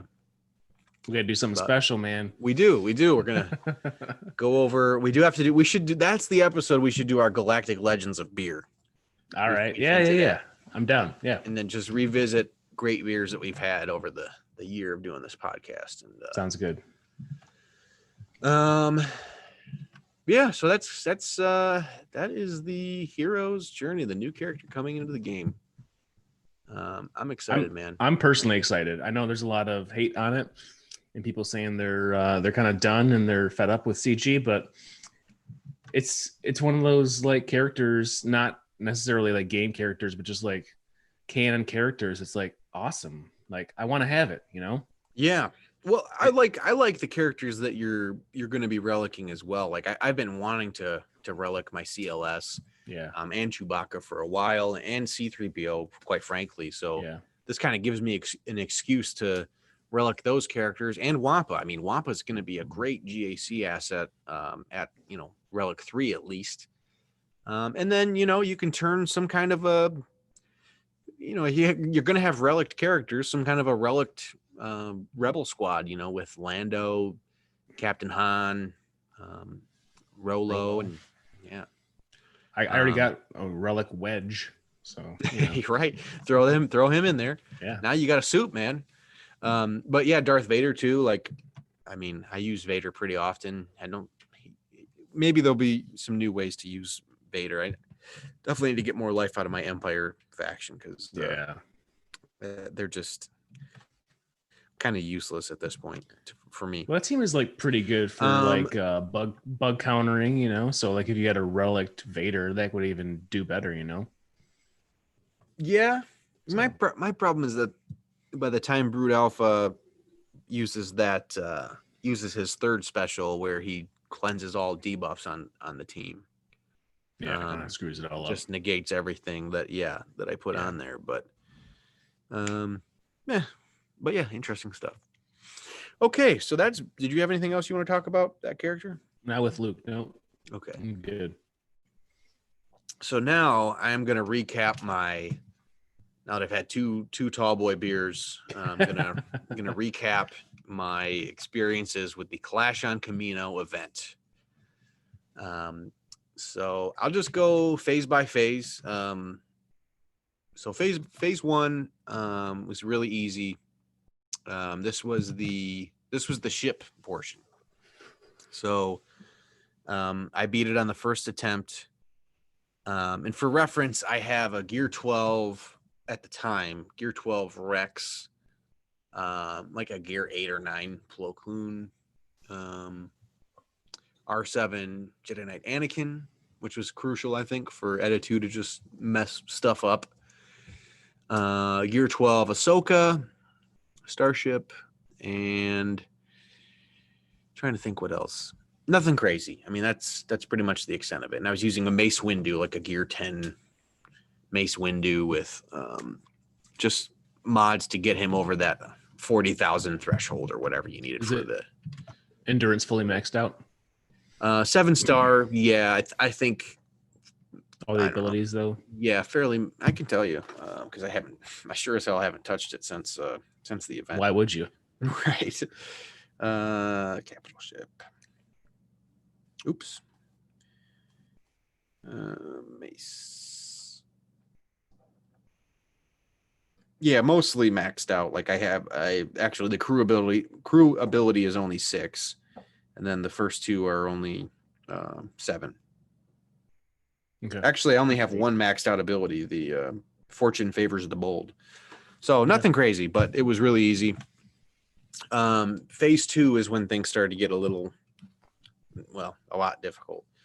So just for reference, I had the only relic characters I had going into this event were an R5 Asajj, my B1 and my B1 is also R5.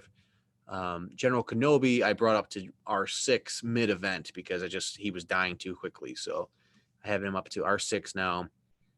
All my other characters required for this event were Gear 12.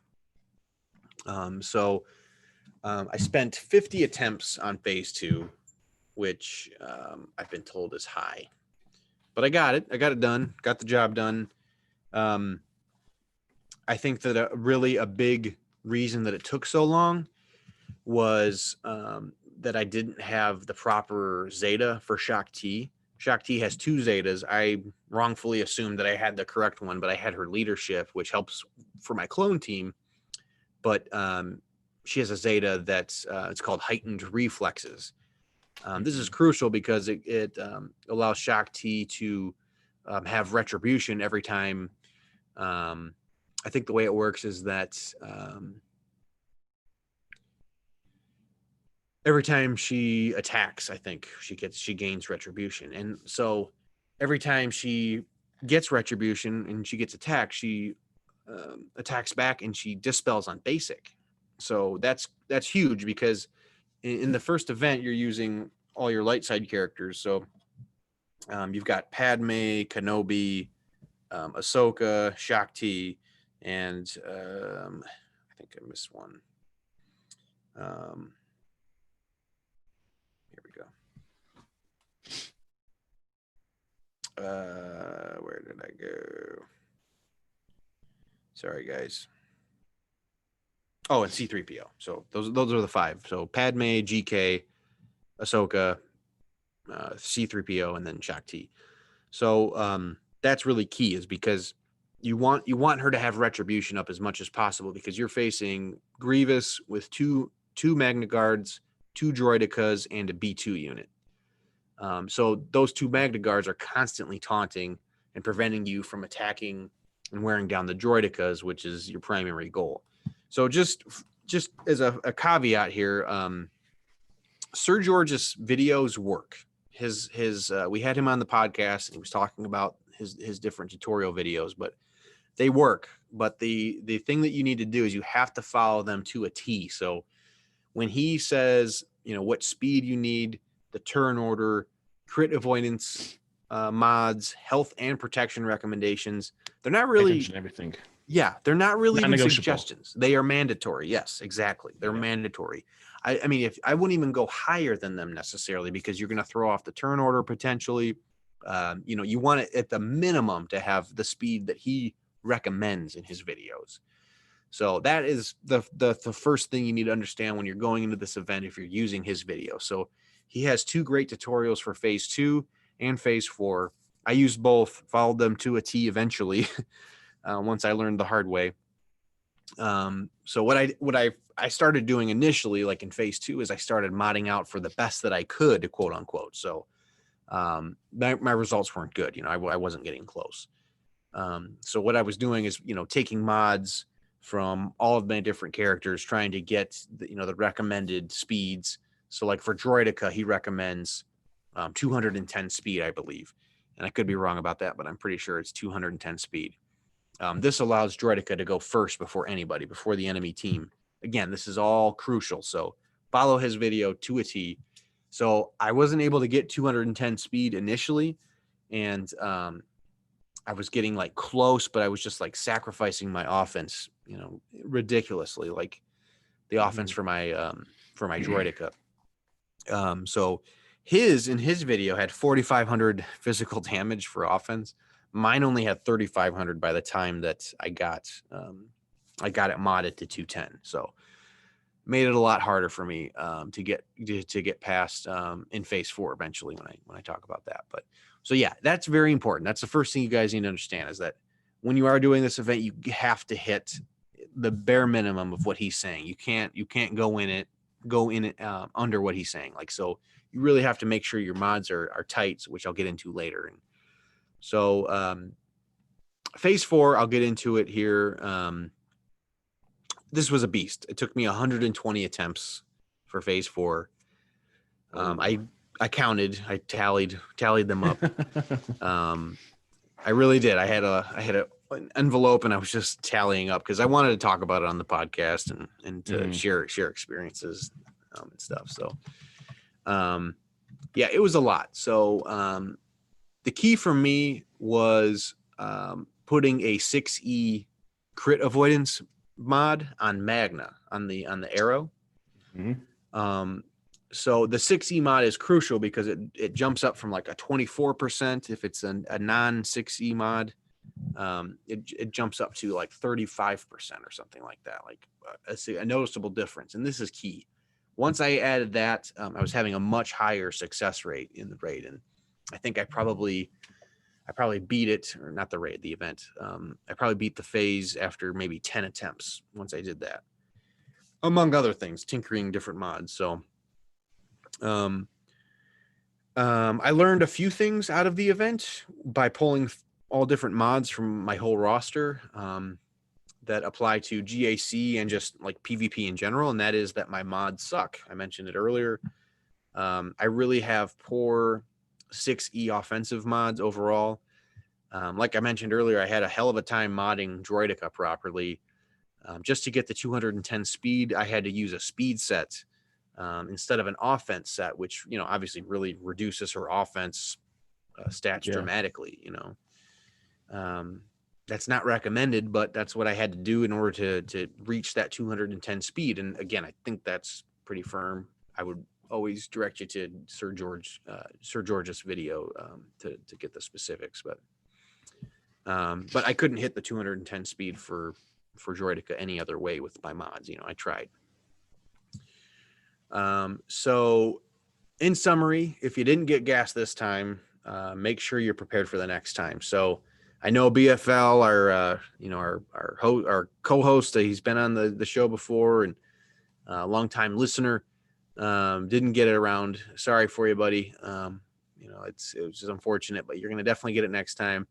I recommend putting mod loadouts together before the event, like well in advance, probably a good month before the advance. And this is what I would recommend for you. I know you're going to be going for it. You can make mod loadouts. You could do it tomorrow anytime if you want. Right. Yeah. And you can just experiment, with those mod loadouts. Watch his video. I was watching his video and then writing down key stats that he talked about. If GK needed 80k health, I wrote that down and I did everything I could to hit that number, in addition to the other recommendations he made. So you can do that just by making mod loadouts and then putting them on those characters and just kind of seeing where they're at, just tweaking them from there. Before you do that, though, if you are actually putting mods on characters, I would recommend creating a mod loadout for every single character on your roster. Yep. This is very time consuming, of course, but will save you a lot of time in the long run. It's stupid that there's not like a button that's like make loadout from these mods. Right. What do you want to name it? I want to name it that character, it should be an easy thing. Yeah, it is pretty cumbersome. So definitely make sure you're doing that. Make sure that you're, and that's kind of why I say do it about a month before the event or a couple weeks. Just set aside some time because mod loadouts change so much from your roster. Just from a week. Even 2 weeks. Like if you made a mod loadout right now of every single character in your roster, chances are in 3 months it's going to be different. Yep. Don't do it too far in advance. Yeah. But definitely ahead of the event. Don't do it when the event starts. You want to be locked and loaded, ready to go as soon as the event starts and get it out of the way. Yeah. So 2 questions for you. Yeah, go ahead. Asajj, mine is not going to be Relic 5. Is that what yours is? Relic 5? Yeah. Mine's Gear 12. I don't really intend on relicking her. Do I need to? See, that's a tough question. I don't know. I've only known doing it my way with a relic Asajj, but I know that a lot of people have done it without. I think, just speaking off of my opinion, I think if your Droideka has high enough offense and your B2 is already relicked, or B1, I'm sorry, you're going to be getting enough secondary offense from those characters consistently enough to make it through the event. That kind of ties into one of my recommendations. Make sure, especially like Droideka is the key. Like Droideka is in Sir George's, that's in the title of the video. Like Droideka basically single-handedly wins the event for you. The key is that you need to get Droideka at 210 speed. So this is going to require like pretty significant speed mods. You want to make sure that you're investing in your mods heavily and early. So you can't just pull great 15 plus speed secondary mods out of anywhere. You really need to make sure that you're stockpiling these mods ahead of time. So specifically for Droideka, I would make sure that you're farming the shit, or maybe you already have them, just really strong offense sets with high offense, 6E mods with like tons of speed. You're talking 15 or more secondaries, which aren't super common.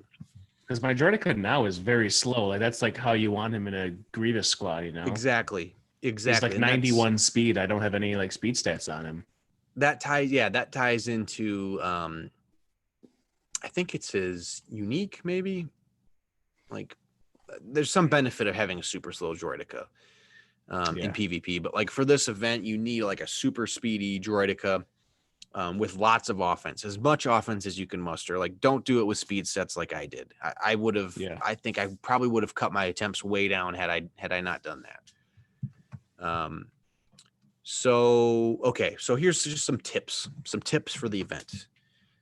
Make sure you're hoarding Get One currency. If that's not apparent at this point throughout this podcast, I don't know what to tell you. I spent mine gearing up characters for the event. Don't do that. I've got 15,000 ready to go right now. Nice. Not enough, bad. But like it's a good start. A good start. I would just not touch it, unless I'm not going to. Well, fuck. Wampa and Hoda have been done. I don't need to do anything with it. Yeah.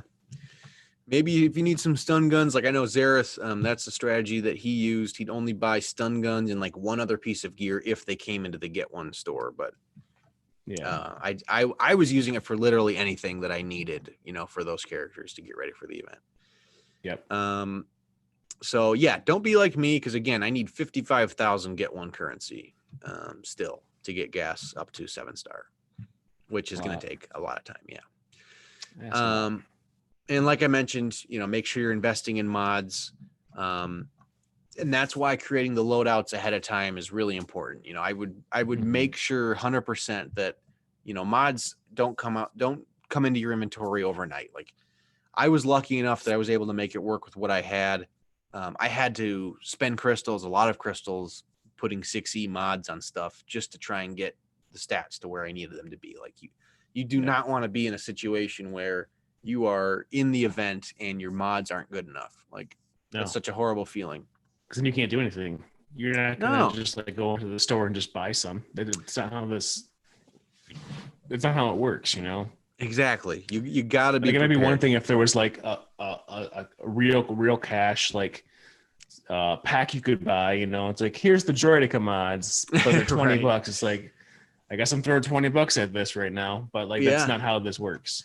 No, you gotta have them. Gotta have them ready. Just keep testing. You know, do one phase at a time. You know, get your phase 2 mods sorted, and that's the nice thing too is, you know, the phase 2 mods are really strong, and you can transpose those to the phase 4 characters you need because in phase 4 you're using all your dark side characters. So you're using, you know, it's an Asajj lead, which is kind of useless. You know, she doesn't have any synergies with the droids. B1, B2, Droideka, and Magna Guard. So you can, you know, easily swap over. I think I swapped over the majority of my General Kenobi mods over to Magna Guard, and eventually was tweaking them even more because he's more health dependent and Magna Guard's more protection wanting. You know, you can get his protection up to like 80k or something like that, something crazy. So Yeah. So yeah, definitely make sure. I would say if you are going for gas next time around and you don't want to be disappointed, and luckily now if it is just coming off of the, you know, going into the heroes or the journey guide, I guess that's not as crucial, but you know, make sure that you're farming the mods if you don't have them already. And that's why I recommend doing mod sets right now, just to kind of see where key characters are at, you know.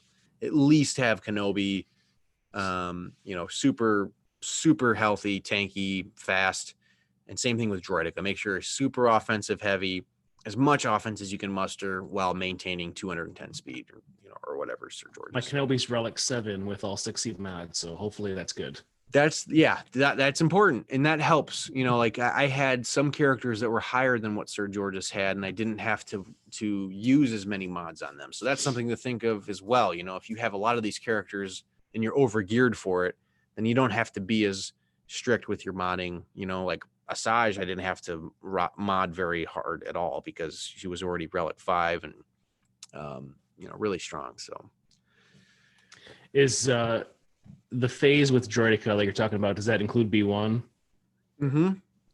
Okay. Yes. Because I'm all my good offense mods are either on Jedi Knight Anakin or B1. So yeah, and you can easily pull them off of Jedi Knight Anakin for the event, at least just to get Droideka a really strong set.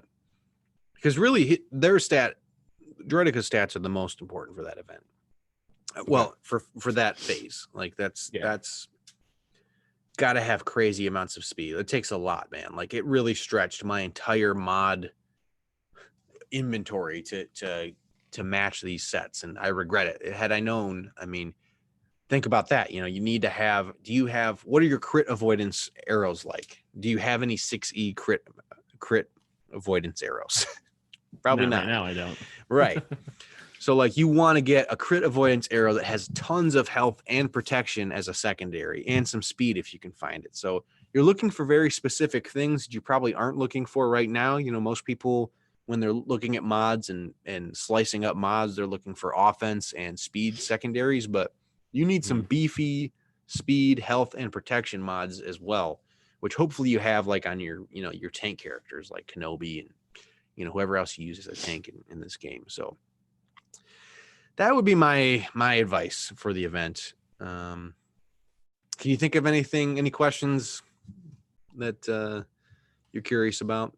Oh, so I didn't even mention phase 3. Phase 3 is just a waltz in the park. You get gas and you fight Asajj, and it's really simple. Yeah, because you skipped over that when I was like, what's phase 3?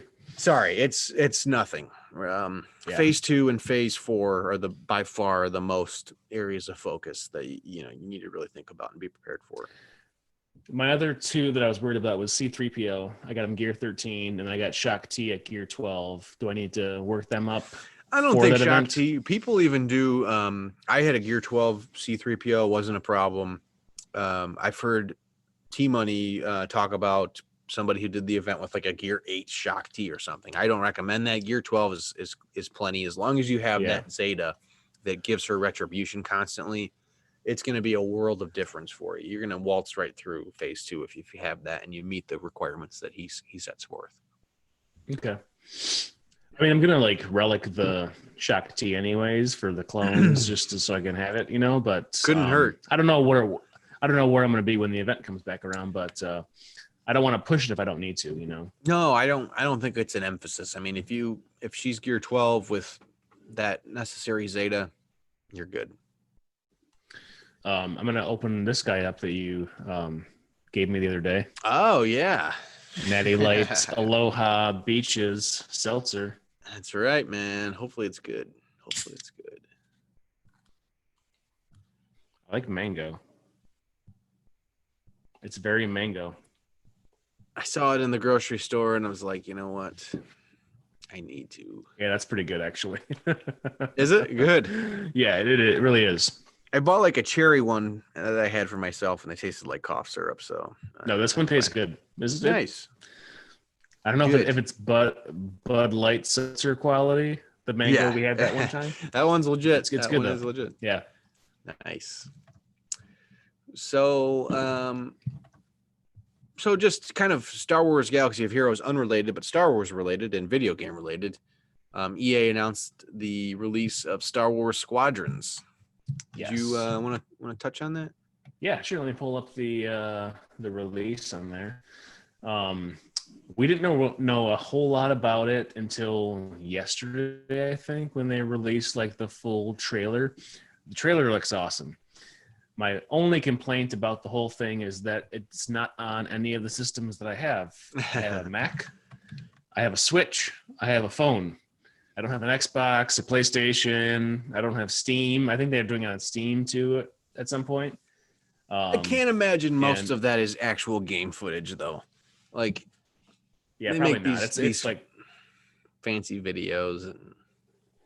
And, yeah, it's not actual gameplay.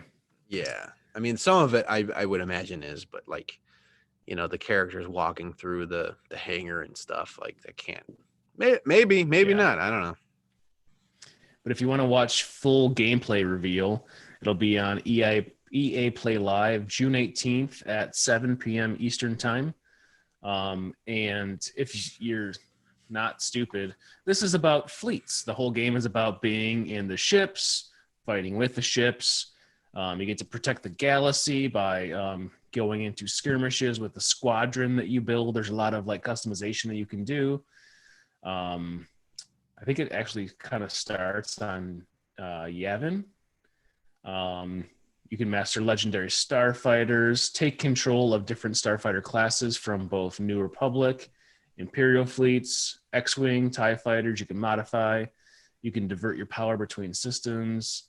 Lots of stuff. Good dogfight action that you can get involved with. They are 5 versus 5 dogfights that unite your squadron to tip the scales in monumental fleet battles and take off in a thrilling Star Wars single-player story, immersing yourself in the pilot seat completely with the option to play the entirety of the Star Wars Squadron with VR, if you have that, I guess. And it's totally cross-play, so I think you'll be able to engage no matter what system you're on. So looks cool. I love fleet stuff. So yeah, I'm just sad that I don't have the system to let me play it. So you don't think your computer could handle it? Yeah, I got a Mac. So I think you can. I think there's ways around it. And in chat, Rogue is saying that, or maybe he's just asking a question. I don't know. People game on Apple products. No. And then that's about it. The Spice Den said it was all cinematic. Gameplay is coming out Thursday. Yeah. Yep. Yeah, I hated that when they do that for video game releases. Like World of Warcraft did that all the time, especially with expansions. It's like, wow, this looks really so dope. Yeah, but it's not actual gameplay. It's like it's completely unrelated to the game. Like, okay, so you paid a bunch of people to make this really pretty thing, and this is what you're showing. Actually get to see. Yeah, I mean, I get you want to tell a story, and yeah.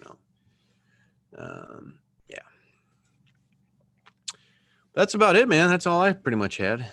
Did you have anything else? That's it for me too. The calendar. Did we go through? Yeah, I can hit the events. Okay. Give me one sec. Obviously, on the 18th, we have the Jedi Knight Luke event, Oh, which we're not prepared for, but it's okay. Maybe next time or Yeah, two fuck times no. from now. yeah. Anyways, we got no. Grand Arena starting tomorrow, the 15th, I think. No, the 15th. Smuggler's Run 17th, Admiral's Maneuver 18th, Luke Skywalker 18th as well. Contraband Cargo on the 19th, Forest Moon on the 20th. Territory War 22nd. Oh, Galactic Nice. Bounties 2 on the 24th. I believe that is one of the ones that you can get those characters we were talking about on.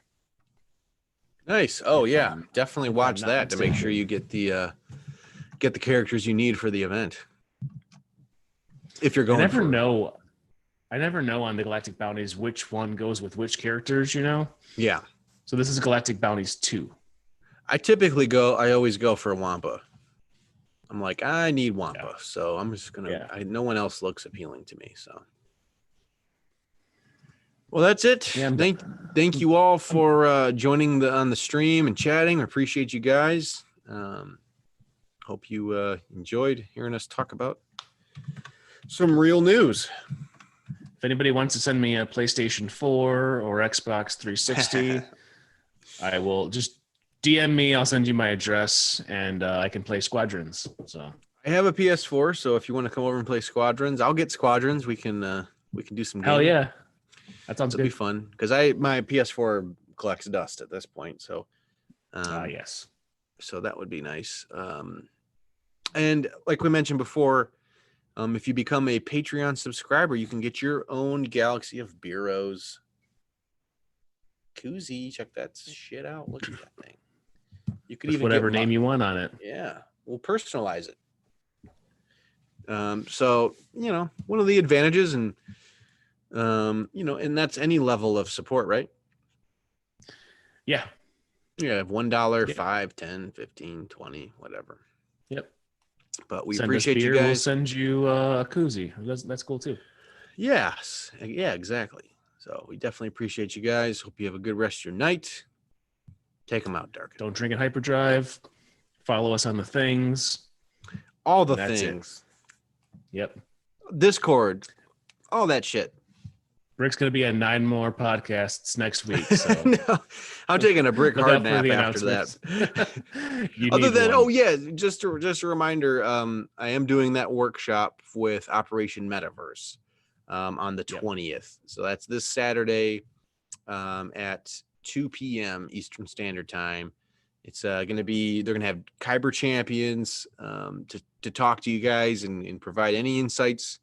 A lot of strong players. So I think it's a great opportunity and it's free. Definitely check it out. If you're interested, let me know. I don't exactly know. I think it's going on through a new functionality of Discord through the Operation Metaverse Discord channel. There's a new So join there. live stream feature or some type of video feature. So Yeah, there's a stream feature on Discord now. okay, cool. Yeah, I think that's where it's going to be happening. So just DM me if you have any questions, and I'm on Discord or in game or whatever. And if But you ever I hear will be me there. giving you advice in Grand Arena Championships, don't listen because I'm bad at Grand Arena Championships. So if you see me in a workshop, don't do what I tell you to do. I'm probably going to be listening a lot, man. I think I ranked like 900th, and these people ranked first. Like I got Kyber, and I was still like 900th best. It's crazy. Yeah, it's Crazy. insane. So yeah, really strong. One day we'll players. face each other. It'll be funny. Right. Yep. All right, y'all. Have a good one. See y'all.